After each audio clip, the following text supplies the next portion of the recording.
Hello guys, magandang araw. For today's video, samahan niyo po muna kami guys. Magpapalinis ako ngayon ng aking kuko dito sa aming bagong manicurista guys. Abay, dito lang pala siya sa loob ng bahay namin matatagpuan.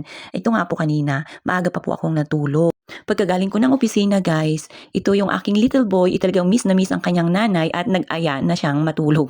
Kaya guys, pinagbigyan ko muna dahil nga nagbe-breastfeed, pinatulog ko muna. At ayun nga, dahil nga siguro sobrang pagod sa buong maghapon na nakaupo. Abay, talaga namang nakakapagod rin po pala pag nakaupo ano. Pero yun nga guys, pagod nga ako at nakatulog ako. Siguro niyan guys, nakagising ako mga mag-11 o'clock na. At itong sinanay guys, nakita ako, gising pa nga. At hindi ko alam kung ano yung mga kinakalikot doon sa loob ng kanyang kwarto. At nung pagtingin ko sa kanya guys, abay talaga namang alive na alive pa. At nakita ko nga siya na bagong linis ang kanyang kamay at paa. Nung tinanong ko nga kung sino naglinis, sarili niya malamang guys, walang ibang tao dito sa aming bahay, kundi siya lang mag-isa. At ayan nga po, kung makikita nyo guys, bagong linis at bagong cutics ang kanyang kamay. At ako'y nainggit naman guys. May masama di ba mainggit guys? Pero ito yung inggit na nakakaganda guys. Kaya ayan, si nanay, saktong patulog pa lang. Pero guys, kita ko naman sa itsura niya na hindi pa siya mukhang antok. Kaya naglambing na ako sa kanya guys. Sabi ko sa kanya, magpalinis din ako. Pero ang palilinisan ko guys is yung kamay ko lang. Yan, kasi may alis nga po pala kami guys. Kaya kailangan, sabi ko kay nanay, magpalinis din ako ng aking kuko para magmukhang kamay din naman ito. Guys, tingnan nyo nga, di ba? Parang nagmumukhang presentable na siya.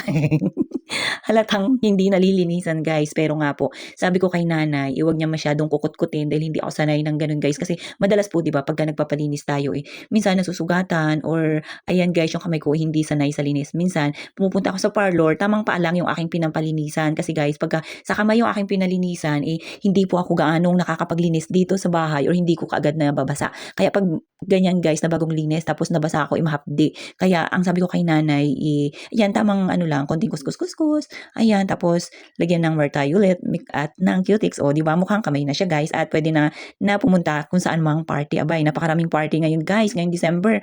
Talaga naman, sana lang. Sana lang makapunta, di ba? Ibantay bata tayo guys. Tapos itong sinanay, uuwi pa ito. Talagang kailangan niya rin syempre uwian yung kanyang mga anak or apo na nag-aantay sa kanya. Kasi guys, syempre may pamilya din yan siya. Kaya kailangan din nating payagan. So, ayan guys. O, tingnan nyo nga po. Ayan po pala yung napili ni nanay na cutics para dyan sa aking kamay. So, yan. Kasi nga guys, hindi na natin nagagawang pumunta sa parlor. Kaya, tiis muna tayo dito kay nanay guys. Buti na lang nakita ko talaga siya kanina.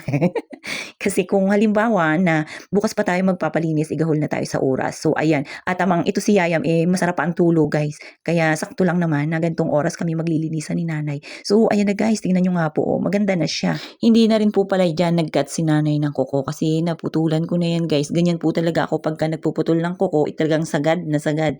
Kaya tingnan nyo nga po. Yan, dyan ako nasanay guys sa maikling kuko at hindi rin po ako sanay na magbahaba ng kuko. Feeling ko guys, pagka mahabang kuko ko, hindi ako makakapagtrabaho ng maayos. Yan, tingnan nyo nga po. Yung kamay na matambok, sanay sa trabaho. At itong sinanay guys, tingnan nyo nga po, hindi pa siya nasatisfy. Yung pala, hindi pa siya nakakapaglagay ng ayan yung colorless na cutics sa kanyang kamay guys. At yan, nagpahabol pa nga po siya, nagsariling kayod na lang siya guys. Paa at kamay nga po pala yung nilagyan niya ng cutics guys. Tingnan nyo nga po yung kulay ng cutics na nilagay niya sa kamay niya. Abay talaga naman. At may pataas-taas pa ng paa. So paano ba yan guys? Hanggang dyan lang muna. Kita-kits. Bye-bye. Ungab. Bumi, mandi nang tigiya eh. Hindi mo